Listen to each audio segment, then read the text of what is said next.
chérie, qu'est-ce qui se passe? Est-ce que les animaux, ils pleurent? Ah, viens t'asseoir chérie, je vais t'expliquer. Non, les animaux ne pleurent pas. Quand tu vois par exemple des larmes au coin des yeux d'un chat ou d'un chien, sont synonymes d'un problème de santé. Et non l'expression de leur chagrin. C'est pas comme les humains.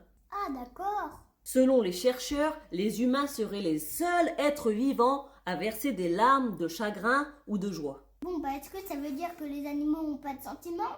Bien sûr que si, ils ont des sentiments, mais ils ne les expriment pas comme toi. Ils pleurent et se réjouissent à leur manière. Ah, par exemple, le chien, il remue la queue quand il est content. Oui, c'est ça. Et chaque espèce possède son propre langage. Difficile de comprendre pour les humains. Oui, d'ailleurs, comme on ne les comprenait pas très bien, on a longtemps cru que les animaux ne ressentaient rien. Les pauvres. La loi ne faisait pas de différence entre un animal et un meuble. Heureusement, depuis janvier 2015, la loi française reconnaît enfin les animaux comme des êtres vivants pourvus de sensibilité. Cool. Cela veut dire qu'elle admet qu'ils sont capables de ressentir de la douleur et du plaisir. Pourtant, il y a des gens qui sont pas très gentils avec les animaux.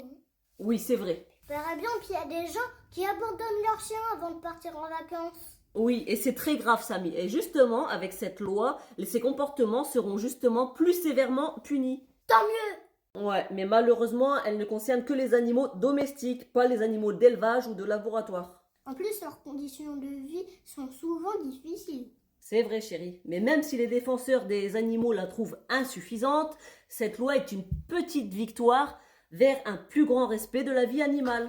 Moi, je vais leur casser les dents à ceux qui font du mal aux animaux. T'as raison, mon amour.